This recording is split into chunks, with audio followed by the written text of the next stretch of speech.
The following is rated not safe for work. It contains strong language, adult situations, and lots of spoilers. Discretion is advised. In the criminal justice system, cinematic-based offenses are considered especially heinous. The dedicated attorneys who investigate these villainous films are members of an elite squad known as the Reels of Justice. These are their stories.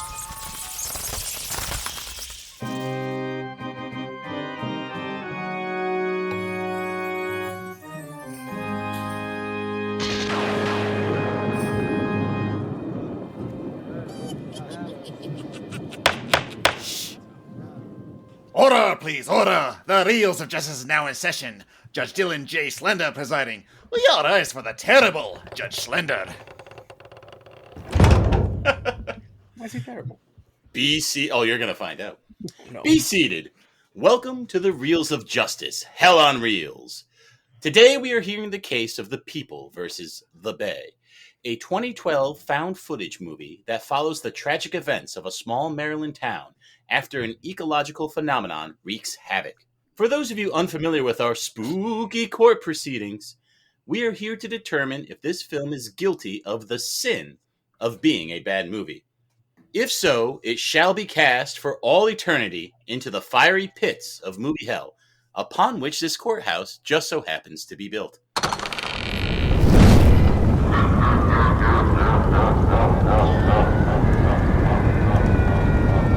How convenient. It really is. That's why we get all the jurisdiction over the Hell on Reels. It doesn't up our square footage, though. Yeah, that's true. The property tax. But anywho, Mr. Maynard Bangs, you are representing the prosecution. You may present your opening statement. First, I just want to say how happy I am that it's spooky season again. Agreed. I'll allow that. Your Honor, esteemed members of the court, the Bay. The Bay. Besides an affectionate nickname we all use for our beloved friend Ryan Luis Rodriguez, The Bay is a film that started out as a for real documentary that director Barry Levinson of Rain Man fame was asked to do on the Chesapeake Bay area. Unfortunately, someone beat him to the punch, so he decided to repurpose all the research he had done into an eco-horror mockumentary. I suppose hoping that where education had failed to reach the masses, fear might do the trick. It works for religion, so why not conservation? But he overshadows the very real ecological issues affecting the area with a fictionalized threat. He makes many of the same mistakes found in most found footage films, and he winds up producing a pretty boring little film. Very boring, really. So boring, in fact, that I found myself envious of the people in the film with little creatures boring through their chests, because at least they had something to do. I thank you. Thank you, Mr. Bangs. Appearing on behalf of the defense is Mr. Raz Cunningham. Please present your opening statement. Okay, it's not out of my system. I apologize. Ladies and gentlemen of the jury, I'm just a caveman. I fell in some ice and later got thawed out by some of your scientists. Your world frightens and confuses me. Sometimes the honking of horns of your traffic makes me want to get out of my 2021 Toyota RAV4 and run off into the hills or wherever. Sometimes when I get a text message, I wonder, do the little demons get inside and type it? I don't know.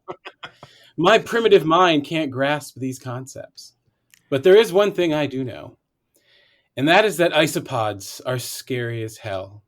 You weren't around in my day when these things were a constant threat. You don't know the damage they can do. But you know who does?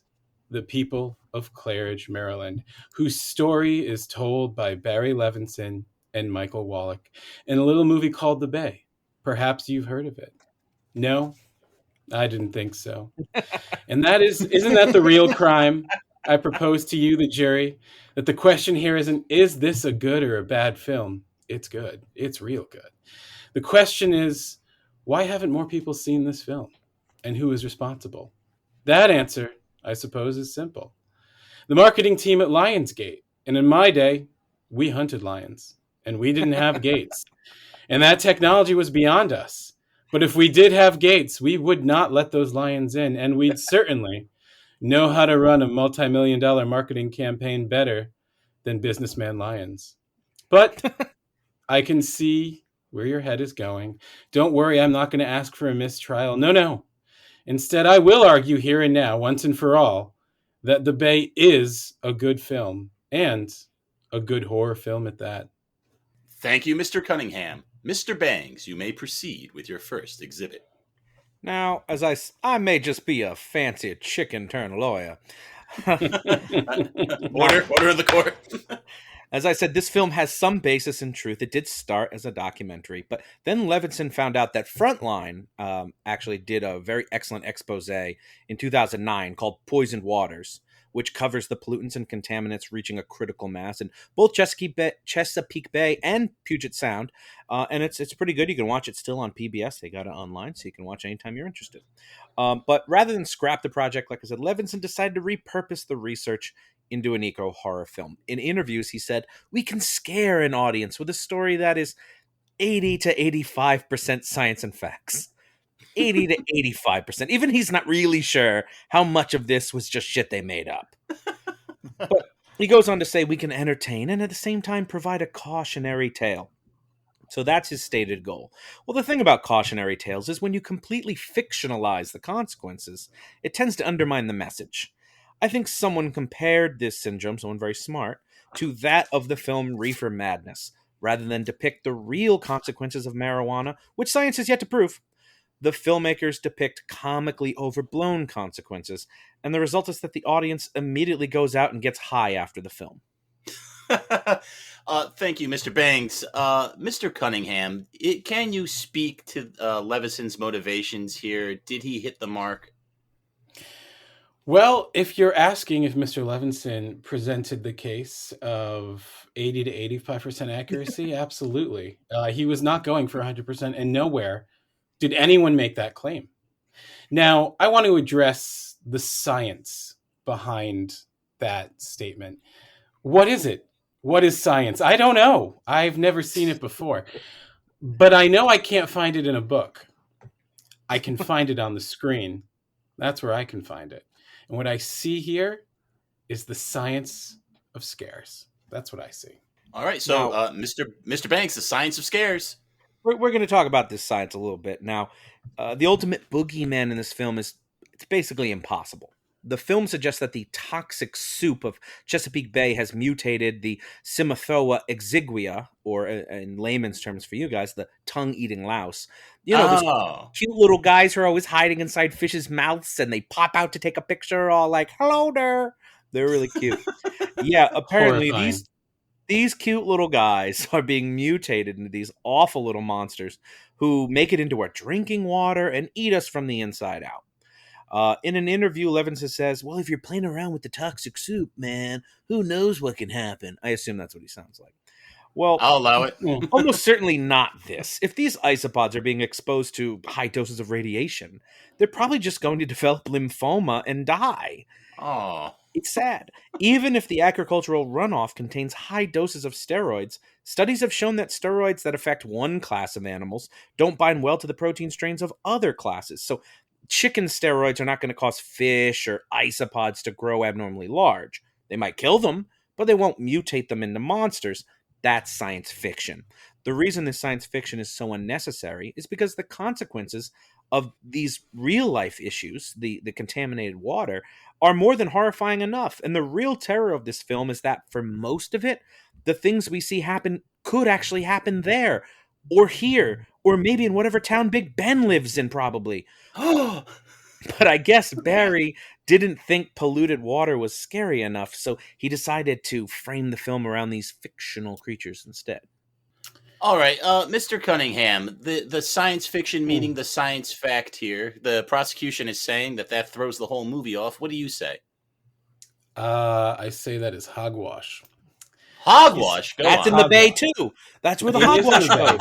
That is where the hogwash goes. I see the point that you're making. I see it. I can't sit here and deny that polluted water isn't really that scary. But who's going to make a movie about polluted water? That is not the movie that was made.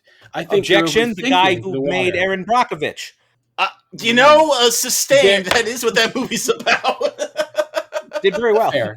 That's Yeah, fair. no crab monsters in that though, so you're on thin ice. I also have not seen that film, so that was not in my brain. You're not going to make many movies about polluted water. Okay. I'll allow it. What about Aaron Brockovich too? And how, Order in my court. Please continue, Mr. Cunningham. and how scary could those movies be ad nauseum on end? Oh, a dirty lake. Oh, a dirty ocean. Yes, it's bad, but there's only one argument to make. So Mr. Levinson did what he did best. He took the next logical leap in cinema. He went scary, scary science, which again, I don't believe in. And neither does this film, let's be clear. Oh no. But he does make the real case here that it is scary in general. We have large, what'd you call them? Little worms? Isopods. loud sea lice. Louds, sure. Sounds a little racist to me, sir, but we'll come back to that. Okay. Anyway, I'll ignore that, and I'll just simply say we got to where the film needed to be. We got these creatures to be the size they are, and sure, that's where your science and your magic Thor it up and combine and become one. But after that, they behave much in the same way they would behave if they were of smaller sizes. Then why don't they latch to people's tongues and eat their tongues instead they bore out of the middle of their chest and neck and stuff? Well, people's mouths in comparative ratio to a fish's mouths, it's a bit different. There's a lot more room to wiggle around. And if you remember the film, if you watch the film, they do indeed get to the tongue. But there just isn't enough room once they start reproducing fast enough. Oh, here's an arm. I'll go live in that. Oh, but what's this? Another arm. I'll go live in that. Well, I'll have more babies. I'll reproduce more. Let's do it quickly. Now, the speed, yes, that is in question. That is not science. That is not magic. It's hogwash too. But the horror of these things being in your body, that is real. That, my friends, is real.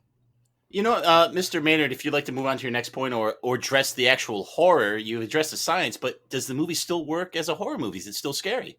I don't know about really scary because it's got the mockumentary style, which is just sort of so.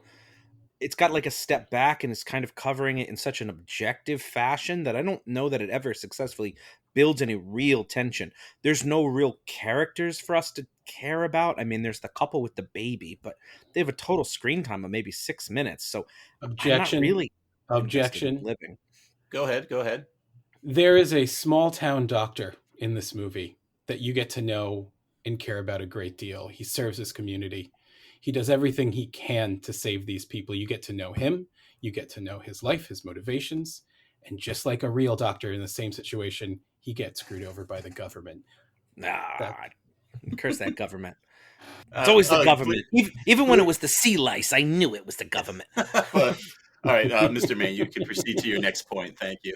So it is supposed to be a mockumentary composed almost entirely of found footage. So it's not in a straight linear passage like a Blair Witch Project kind of is. It jumps around a lot. And it's comprised of cell phones, security cameras, police dashboard cams. Presumably no police body cams could be used because they all malfunctioned that day. Wow. But the film suffers from the same symptom that many found footage films do.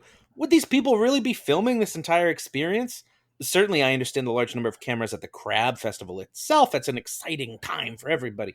But it's really convenient that the major deaths leading up to the incident on July 4th were both captured on camera for our benefit. Both the scientific diving couple and the 2 young kids that are killed near the dock, both were luckily filming every last moment of their lives to be added to the documentary. You know, it sure is convenient that the young couple who we follow on the boat throughout the film actually film everything that happens when they get off the boat at Claridge and don't choose to stop filming when they come upon a bunch of corpses strewn about. You know, thank God for all the random security cameras and traffic cams that were in exactly the right place throughout the film. Thank you to FaceTime, which didn't even exist in 2009. And of course, thank you to govleaks.org for gathering and releasing all of this information as if something this widely documented and uploaded to the internet could ever stay covered up for long anyway. All right, Mr. Cunningham, can you address the found footage nature of the film here? Is it just a little too convenient, or can we buy in? Oh, we can buy in. I will simply ask the prosecutor. Sir, do you have a cell phone or social media? Not in 2009. Not I'm much. ignoring the year. I'm ignoring the year. The year is so it's important. I would argue the year is not important for the logic that you're having here. Sir, the other day, I was on the TikTok, and I saw a woman navigate and narrate getting up from the couch and going to the bathroom. So I believe every single moment of this event would be filmed from 80 different angles. 80 different angles. So I do believe. And I'm sure it's a very popular TikTok. I'm sure. I just get my recommendations. You'll have to send me the link to that after the trial. She doesn't even know the camera's there. Order in the court. Enough of this silliness. Well, Your Honor, on this, let's talk more about the convenience of this film besides its form. And some Please of that go is ahead. the suddenness with which this incident takes place. So, although this community has been harnessing water laced with chicken shit and radiation and mutated sea lice larvae, the negative Don't consequences... forget the unnamed chemicals. The unnamed chemicals. It's a toxic soup. There we go. Soup. Let's be for the clear. soul. Let's call it what it is. Say it's brackish. Toxic soup for the soul. The negative consequences of these conditions choose to affect every single resident of this town across a 24-hour window. Seemingly, the sea lice were present for many weeks prior, as they killed the two young scientists 6 weeks earlier. But apparently they choose to wait many, many more weeks before killing anyone else. I can see the king of the isopods right now, wringing his little isopod hands and snickering, "Yes, we will wait to strike the humans until the famed Claridge 4th of July festival, where our publicity will be maximized. Until then, my brethren, we will wait and bide our time." Like, I see you've met him. yes. Like, Mr. Bangs, if you do that one more time, I'm going to hold you in contempt. Order, please. Like, geez, it's lucky that nobody apparently got sick on July 3rd, but come July 4th, literally every fucking person in this town starts puking up blood and breaking out in boils, filling the ER. Was nobody swimming or drinking water on July 3rd? Because the next day you can't even touch the water in the bay without getting a parasite in your belly. You would think these negative effects would be far more gradual than the sudden catastrophe the film shows us. Mr. Cunningham, would you like to speak to the suddenness of the events? I mean, the whole movie does take place in a very short period of time.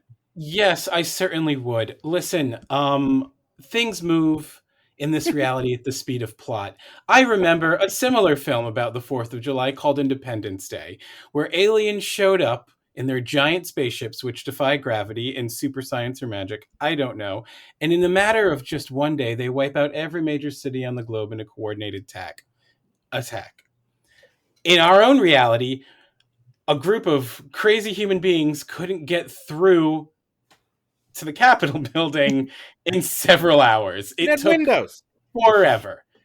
So I'm going to say that it moves at the speed of plot like every movie, and therefore should not be admitted as evidence. Well, we'll let the jury decide that. Mr. Bangs, do you have anything else you'd like to say before I would you only rest? counter that point is, to me, part of doing like a mockumentary kind of found footage thing is trying to harness some type of reality. So, but leaving all that behind. Kether Donahue, I don't really know if that's even really a name, Kether, but she plays Donna Thompson, the young college reporter who witnesses most of the horrors of July 4th and inexplicably survives for some reason. Maybe she's like me and she doesn't drink water, because fish fucking it. And she acts as kind of the whistleblower here, although she happily took the payoff from the government to stay quiet about this because, of course, the government is the real monster, not the monsters. Anyway, so Donna acts as this completely useless narrator in the present day. She never gives us any new information. She's constantly grinding the pace of the film to any pace that the film can get, just to a grinding halt. And it seems like she's just there to kind of artificially pad out the runtime of the film. So I just want to say I really hate Donna. Really hate all the present day stuff they have her doing. As the little reporter within the footage, that she's fine, but all of her Skype interview stuff is really bad. And on that, I will rest, Your Honor. All right. Thank you, Mr. Bangs. Mr. Cunningham, you may present any exhibits you would like to at this time. I would like to present something I don't want recorded and saying there, and that I do agree that she's utterly useless. So let's not just go at least in the present day. And I assume she doesn't drink water, so I'm fully aware of those flaws. So any arguments that I want to present back, right? That's what I'm going to do. Yes, this is you. You have the floor. Present your case. Why you think this movie is not guilty. Remember, you only have to prove it's not guilty of being bad. You don't have to prove it's great. That's fair. Yes, I'm not saying it's great. I don't even know why I picked this movie, to be honest. But I do like it. You did pick it, though. I did. Yeah, why did you pick it? This isn't fair. I like it. I'm going to assume this is... I don't know what you're going to cut, but I like this movie. I know it's not perfect. So I had written arguments, but now they've all been blown up. I'm going to do it. Go, man, go. Zombies. Jaws. What don't they have in common? I'll tell you. You never fantasize about fighting a shark. There is no strategy there. There is no fun challenge. You're in the water. The shark wants you. You know it's going to take you, just like it took so many before you in your times in movies you've seen, yes, but in reality as well. But zombies, every single person that can hear my voice has fantasized about how they'd fight off zombies. They even secretly look forward to it. It's sick. It's twisted. Zombies, therefore, I would argue, aren't super scary. Sharks, though, sharks are real, and we know what they can do, and that makes them scary. The possibility of how they behave makes them scary. Thanks to so many cameras and body mutilations we've seen, we fear that could be us. It's real. Isopods are real. Chemicals, I'm told, are real. And all this film does... Overruled. Please continue. All this film does is show you the methodical horror, both chemically and socially, including a stupid mayor, which is classic and real, of the fallout it would have if isopods were the size of your fist. And happen to grow faster than anything else, faster than like the little sponge pills that you could put and turn into dinosaurs if you put them in water. The story isn't too far-fetched. Yes, it's far-fetched, but the Chesapeake Bay is real, obviously, and there is a 120-mile stretch of main channel that is completely dead every summer where nothing currently grows, but one day something could grow there, and we don't know if it's going to adapt to survive with us or against us. We have no idea if it'll be hostile. Therefore, I would say that the possibility of we know it's real is scary, just like these isopods. Speed of growth aside, inhabiting warm body aside, I believe that this film is a good film because the town basically reacts to these creatures in the situation as any small town would. No coordination, complete cluelessness, a CDC that is nowhere near moving quick enough, being like, what's happening in the background? That's real. It's like the real CDC. Yes. Yes. We just lived through it together. Therefore, this film is more relevant, I think. Maynard, have current events increased the stock of this film? I don't know if the pandemic really leans into it that much. I mean, we see this place is sort of quarantined and shut down, but like kind of unofficially, right? I mean, roads are closed, right? But there's a bunch of times where you can see cars driving around in the background. But I mean, if we're talking about the successfulness of the CDC's response, I don't know that the director was trying to paint the CDC as incompetent, because in interviews he stressed that not only was the local doctor doing all he could, he did say the CDC was doing all they could. Correct. They just weren't fast enough. So I don't think it's meant to paint them as indifferent or anything like that. Agreed. It's just that the threat is larger than they can handle. Yes, which makes it quite real. Yeah, we'll let the jury chew on that. Mr. Well, yeah, Cunningham? but as far as the real, though, I mean, there have been some scientists who responded to this film around when it came out, people who are studying the problem in the Chesapeake Bay. And I'll use a quote from Elizabeth Buckman. She's the vice president of communications for the Chesapeake Bay Foundation. She just said, the vice president, though. Just the vice president, I'm sorry. But she says, we were hoping we could see a film that we could use to jumpstart a conversation about the Bay and what we can do. She says, I'm not sure this is it. That really they go over the very real threats with their fictional threat that just completely overshadows the problems that actually do exist. All right. That's a very interesting piece of evidence if you'd like to address it, Mr. Cunningham. Well, she might have been hoping for a documentary, if you want to edutain, if you will.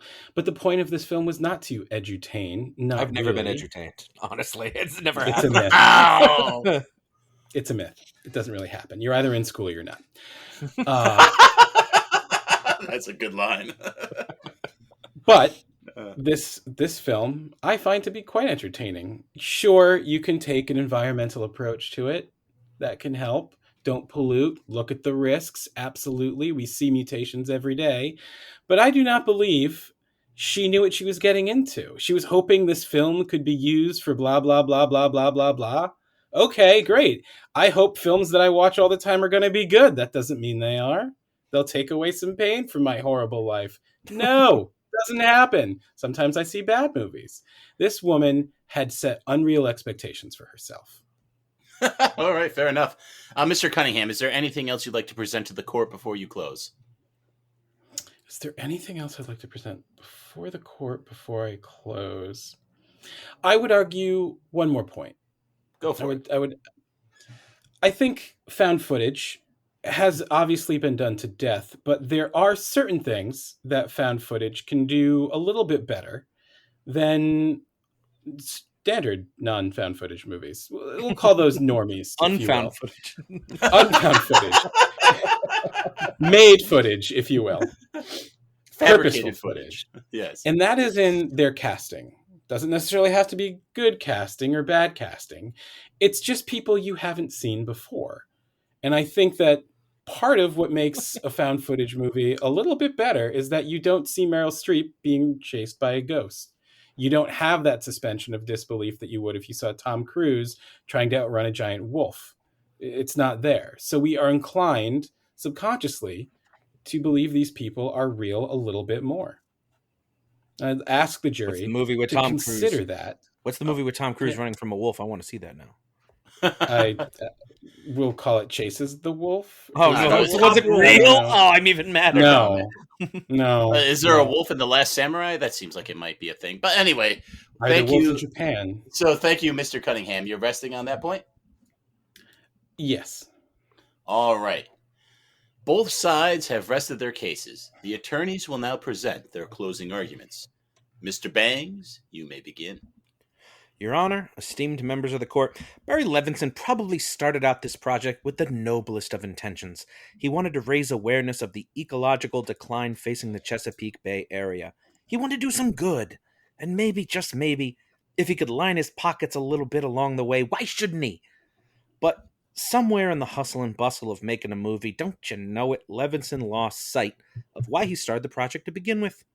Instead, he fictionalized a more tangible, corporeal boogeyman and let the very real threats take a backseat to sci-fi hocus-pocus. But in the end, I suppose it was all worth it. The film made back $1.6 million from its outlandish $2 million budget. That's right. Barry, if you're going to make a low-budget found footage film, make sure the budget is actually low. Am I right? Uh-huh. And of course, that was money that could have likely done some real good towards cleaning up the largest estuary in the United States. More good than this movie did. In the end, beautiful Chesapeake Bay is still in crisis. It finds itself still 40% lifeless, and now everyone who's seen this movie can say the same for themselves. For shame, Barry Levinson. I can't believe the director of Rain Man would eschew realism in his on-screen depictions for a quick and sudden cash grab. I thank you. Thank you. Mr. Cunningham, please present your closing argument. I'd be happy to. Ladies and gentlemen of the jury, Your Honor, esteemed guests, I don't know what you have in courtrooms that aren't just viewers. It's pretty packed. Pretty packed. Citizens. Most people don't go into films reading articles about them. They simply see a movie trailer. And if you've seen the movie trailer for The Bay, nowhere in that trailer does it make any claims of science, education, warnings. It presents itself as it wishes to be seen. A fun jaunt of body mutilation horror, government secrets, and dare I say, average performances. I ask you to consider one question. Were you entertained? I'm not asking if you learned anything. You may have learned things you didn't even know. I'm asking if you were entertained. And is there nothing more entertaining in the genre of horror than seeing a small town full of idiots with no escape being torn apart by their own stupidity? Ladies and gentlemen, I rest my case. All right. Thank you both. Members of the jury, Mr. Big Ben Haslar, Mr. Dylan J. Schlender, and Mr. Miss Crustacean, Ryan Luis Rodriguez. You have all heard the facts concerning this case. It is now up to you to determine if this film is guilty of the sin of being a bad movie and will therefore be condemned to the depths of movie hell. The bailiff will escort you to the deliberation room to render your verdict. Personally, I think eating someone's tongue is a rather tasteless move. He's here every week. I heard Miss Crustacean gave everyone crabs. Oh boy. Ryan, do you want to interview or? No, I did it last time. I'll be foreman. Oh, dang. You got to come up with someone then. You should do Sorry it to as the Sea spring Lice that on King you. again.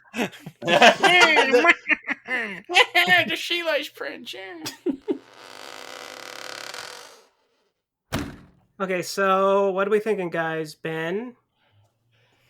I guess my personal thoughts of the movie, before thinking about what the case was about, I thought this movie was okay. Not great. It certainly doesn't hit any marks. Just sort of a waste, especially like the way that they sort of present things. Like they're typing on like the keyboard, like like someone's uploading this online, and it's in a way that doesn't make any sense. Like they got the website on with like the frames and the ads and everything, as if someone was like videotaping this website playing a video.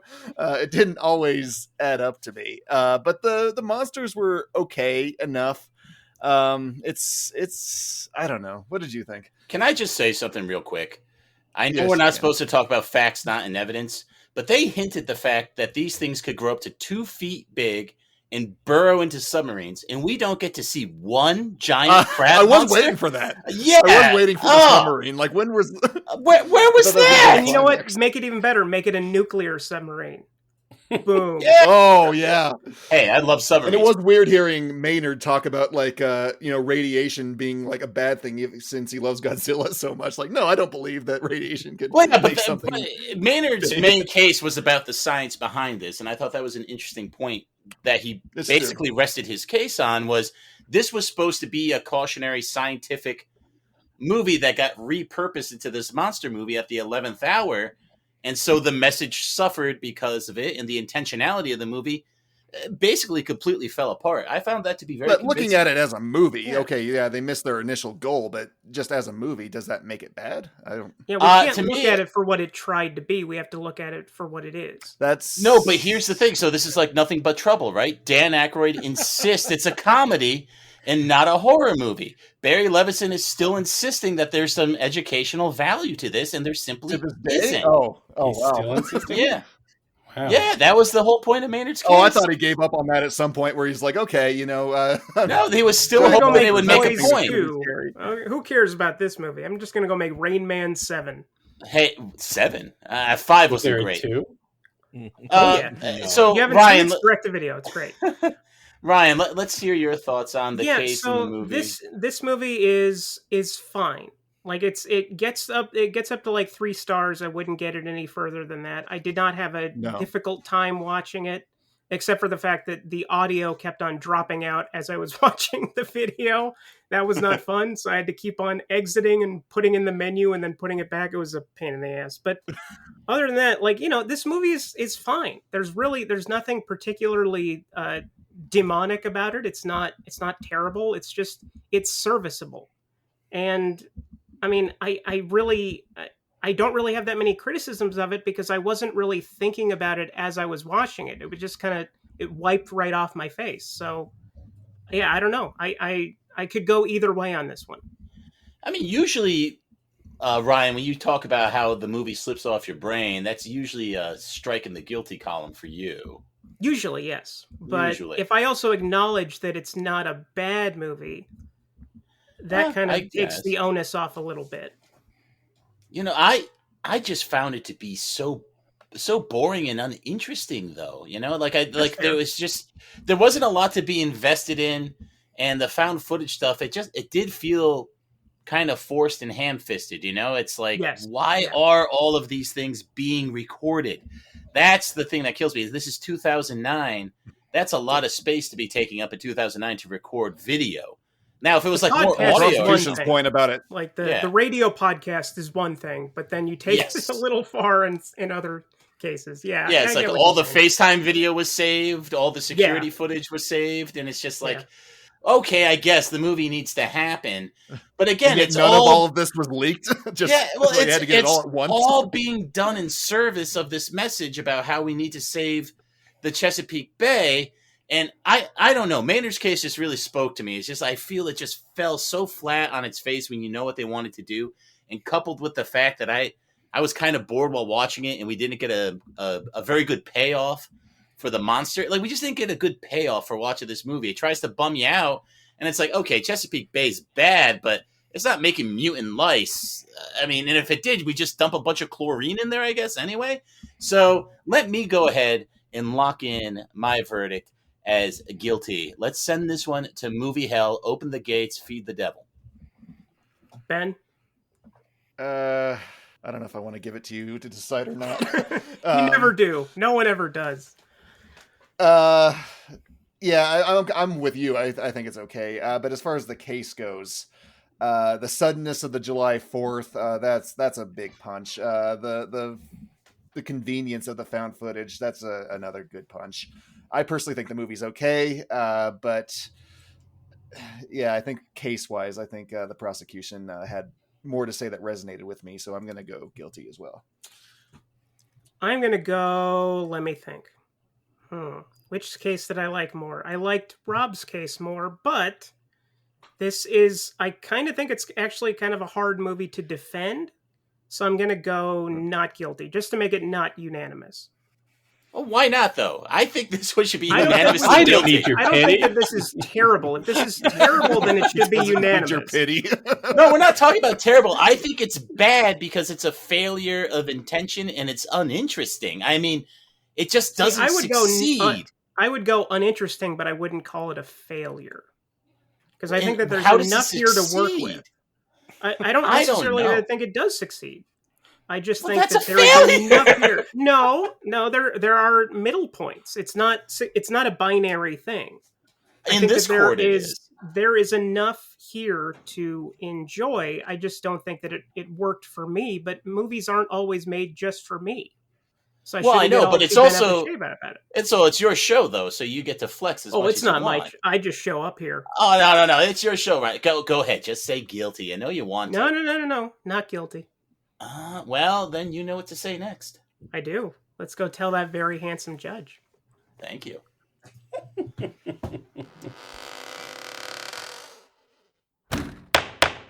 Mr. I Foreman. sure hope this verdict's unanimous. After Mr. Foreman, after much browbeating, have you reached a verdict? I guess we have, Your Honor. In the case of the People versus the Bay, we find the defendant guilty of being a bad movie. Okay. All right. The verdict is so rendered. The Bay, like 45 million pounds of chicken shit, will be dumped into movie hell.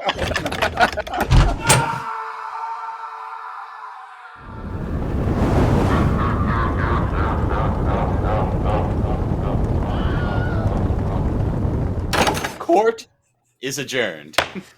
Who knows what sort of mutated devils they'll be setting up some. But you know what? We're not going to see a giant one that eats a submarine, and that's going to blow. This is Bencula, coming to you live outside the Readers of Justice Courthouse. Mr. Maynard, excuse my bat breath. for a while and tell me what you thought of the verdict. I like how you almost did the count laugh, but then you thought better of it. Well, Ben Kula, this was a case I really sink my teeth into because this movie really sucks. It made me. I actually didn't think this movie was that bad till I researched a lot of it and found out that he did make up a lot more stuff.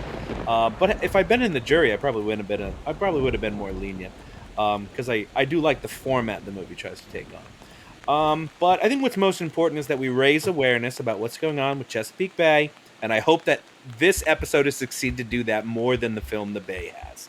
So go watch the Frontline documentary, Poisoned Waters. It's on PBS. You can watch it on the internet right now. Do it. And here comes Raz Cunningham. Could you give me one comment about this verdict? God. Well, you know, when you take on a case like this in a modern world, you think to yourself, what do I want to defend? And then you look at your 5 options, you randomly choose one, and sometimes it's the Bay. And you make your guess, you make your case as strong as you can. And then you think, well, maybe I should have chosen the Babadook. But you move on. You move on with your life, and you hope people know about Chesapeake Bay. Thank you. You are just my blood type. Now let's go to the studio for post-trial analysis. Hell on reels, everyone. You guys strap in. You got a month of this coming down here. We have done the Babadook. Yeah. What was the verdict? I don't remember. Not guilty for the Babadook, guilty, but it should have been not guilty. I wouldn't watch that movie again. But great episode for you to listen to, Raz. I do a wonderful impression of the Babadook. That is not true. That is absolutely it's our boy not true. Bouncing Bobby Lapierre. Giving him a shout out. Bobby Why the hell Lapierre. not? Where now? He's become a gay icon now? Bobby That was a lot of my case. No, the Babadook. The Babadook. Yes, actually, Well, that was a good amount of my cases where I mentioned that he became a gay icon entirely on accident. I'm so out of touch. Oh my gosh. But it's but very funny. But yeah, this was a fun choice of movie, though. I think this is like the right place for the show. This is kind of a sweet spot where it's like there is stuff you can see in it, and then there is a lot of the stuff that holds it back. Like if it really succeeded at raising awareness on this issue, it probably wouldn't be here. No, all it needed was the giant crab monster we were promised, and we didn't get it. I would have rather they really just touched on the real stuff, like because there is actual bacteria in that water that they had 1 foot in, 1 foot out. They need to commit.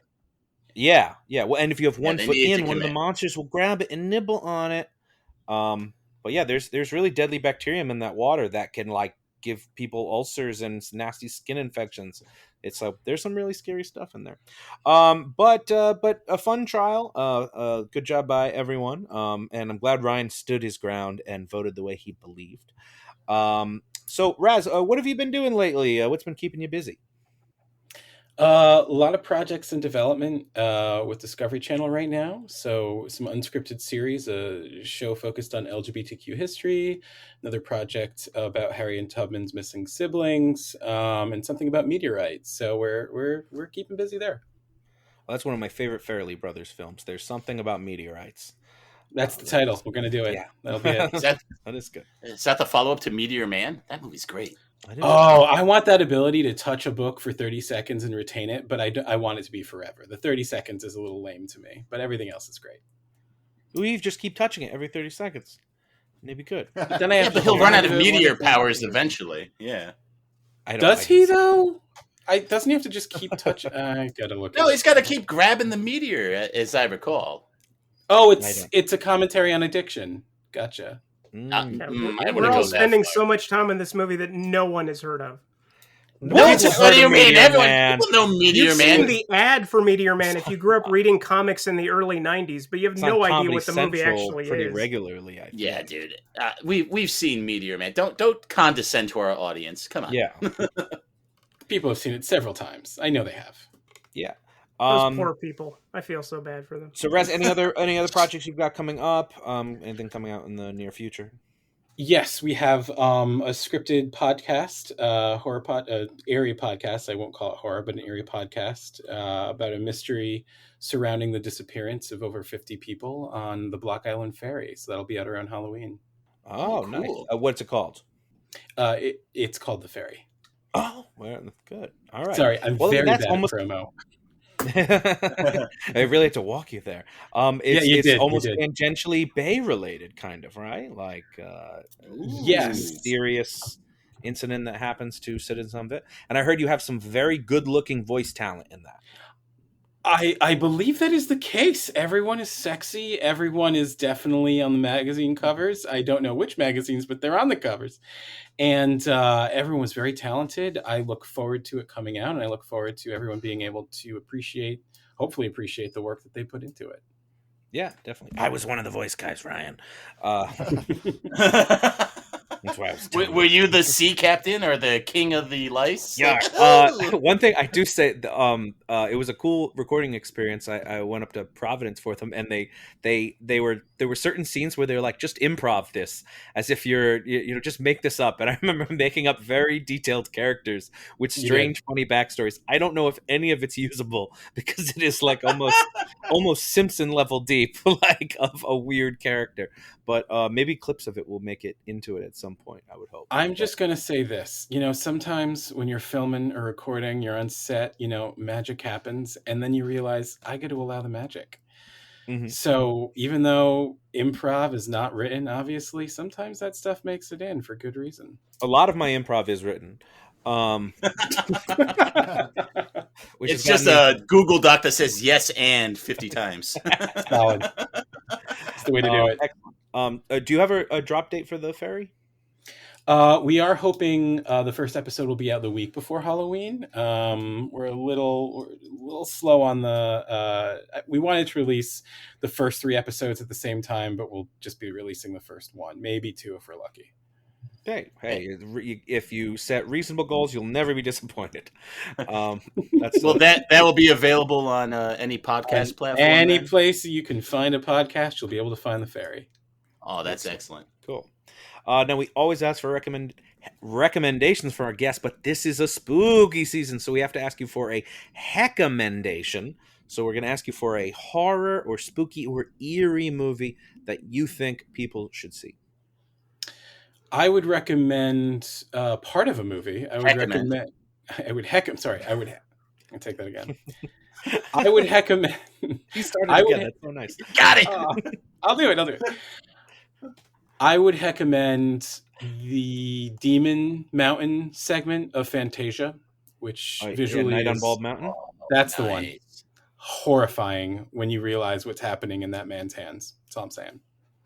Is it true that it was supposed to be Bela Lugosi that was the model for that, Ryan?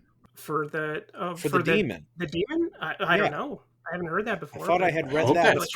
It could be one of those lies that the internet spreads in memes, and I didn't research it further because it wasn't just because. I thought it was more of your shitty improv. But I thought it I'd seen some meme where Disney was like, yeah, that was Bela Lugosi. So what do you really like about that section of Fantasia? I'll count Fantasia as a scary movie because of that. And yeah, I like it.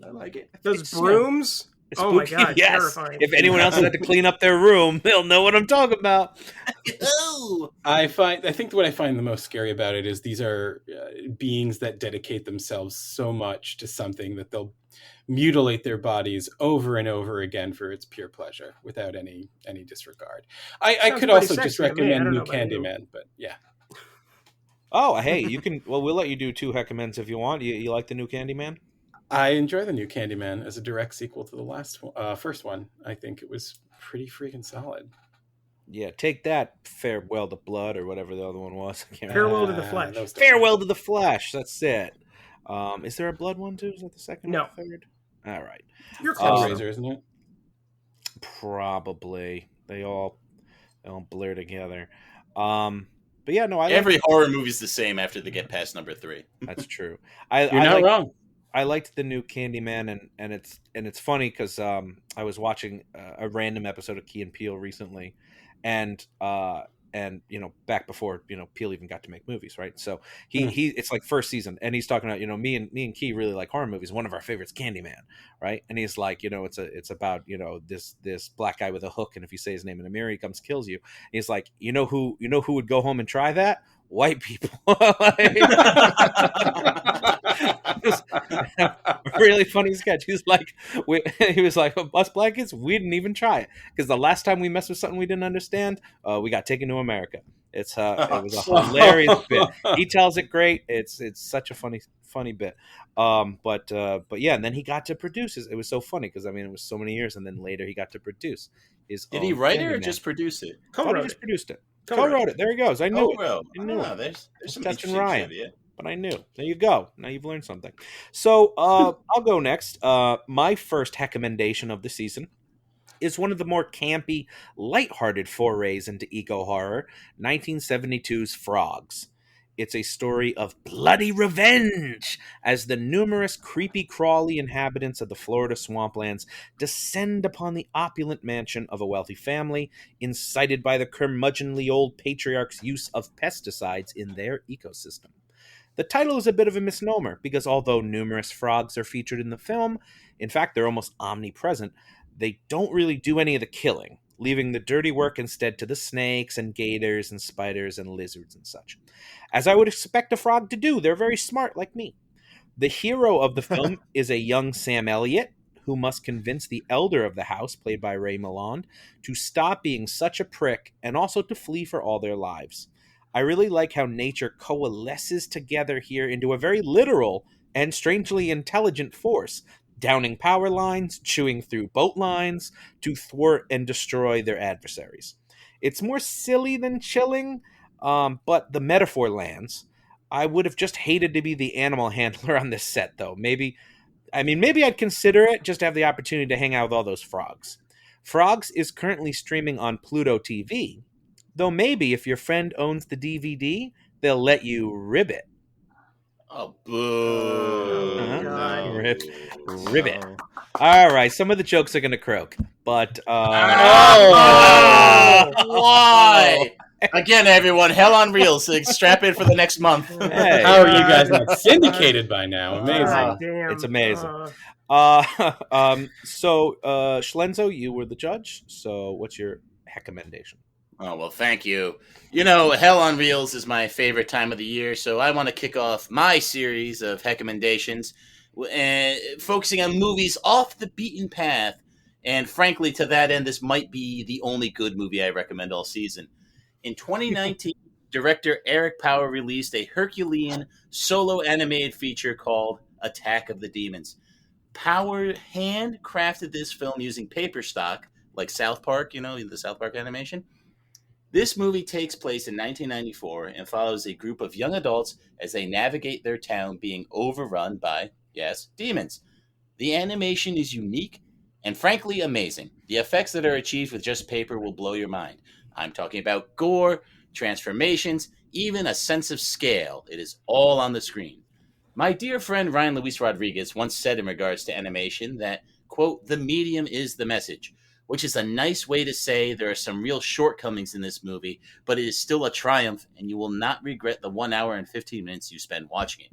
Now be sure to tag Mr. Power, as I've reached out to him several times about appearing on our show and have not heard back yet. I hope it's because he is too busy creating. Probably the frog. Let's leave all that in there just in case he listens to it. I think it's... Of course I'm leaving all that in there. Why wouldn't I? Good times. It's the frog jokes, though. All right, cool. I kind of do want to watch that because I think that animation style will be pretty sweet. You said it was on And Prime, again, Dylan? It's It on is. Prime and he did it all himself, and all the voice acting is like him and his buddies. So unfortunately, the audio mixing isn't the best. I still want to see it. I would totally watch it. No, but it is really all about what he's able to do animating pieces of paper. It's exceptional. He's not going to That come on sounds now. awesome. He's most proud of the audio mixing. Oh no! Well, as I always say, the medium is the message when it comes to Yeah, animation. I think that's something Rob Maynard said, I which is a agree. nice way of saying there's many shortcomings.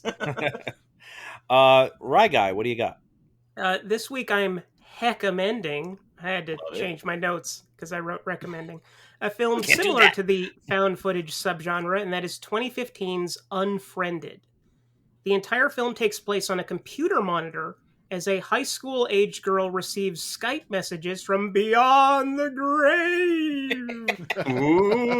It is genuinely original just in terms of how the narrative unfolds and how it presents itself aesthetically, and it manages to be tense and spooky, even though you're just watching a screen. Unfriended is currently streaming on Netflix, but you should pick up the Blu-ray and help keep physical media alive. I can relate. If Ryan ever unfriended me, I'd be terrified. It's way better than a film called Unfriended should be, like has any right to be. It's way better than the sequel too. Like don't Ryan, watch the sequel and think you know this movie. Does the Blu-ray have audio commentary, and can we expect it on One Track Mind? I think it does have audio commentary. You cannot expect it anytime soon. 1 out of 2. Well, we tried. I haven't listened to it, so I have no idea how good it is. But yeah, probably not. But still a good movie. There you go. Okay, we'll talk offline about the Total Recall show that we'll do. Oh, we're doing it. Don't you worry. Total Recall's coming up. Big Ben, why don't you send us on home? For my first recommendation this season, I'm going to go with another film that flirts with the found footage genre, and so you should check out the newest J-horror comedy film, One Cut of the Dead. This film, I was fortunate enough to see at the Alamo Drafthouse, because if I wasn't sort of kind of trapped in that theater, I might have wondered if there was something else good streaming on if I was at home. So it sits in kind of that weird place where I don't want to spoil it, because you absolutely should go into this film as blind as possible while knowing you're going to be wondering what's so special about it with this clunky as hell first act. Essentially what it sets up is a film crew is making a zombie film and a real zombie outbreak occurs. And the joke is that the director refuses to stop rolling the cameras because his film's doomed to mediocrity otherwise. So that's the title. He's doing it all in one take. All I can do is encourage you to stick it out, and soon enough you'll get why people like it so much. Just when you think you've seen every kind of zombie film out there and every kind of found footage film out there, something like One Cut of the Dead comes along to prove you wrong. So you'll find this one on Shudder, or you can pay the usual $3 to $4 to rent it. So good. Oh, such a good movie. Oh, I love it. That sounds excellent. Is like a dub or sub? Sub. Because where'd you say it was Korean? It's Japanese. J-horror. Okay. All right. So I got to read. That's fine. It's worth it. Yeah. But people say that about our show too. You might not like it at first, but stick with it, and then you'll see why everybody likes it so much. We will slowly and painfully wear you down. Exactly. You'll be begging for frog chokes by the end. And with that, we are all out of show. But we want to thank our guest Raz Cunningham for joining us. Thank you so much, Raz. Thanks for having me. You guys are wonderful. This was a great experience. Yeah, we would love to have you back sometime in the future as well. You do the Babadook, right? You can't do the Babadook again. No, we're not doing Nope either. It's too good. It's Skyjaws. But we will hope to hear from everyone else as well as the reels of justice keep turning. Count it. Submarines. Please follow us on Twitter at Reels of Justice, Instagram Reels of Justice, and Facebook.com/Reels of Justice.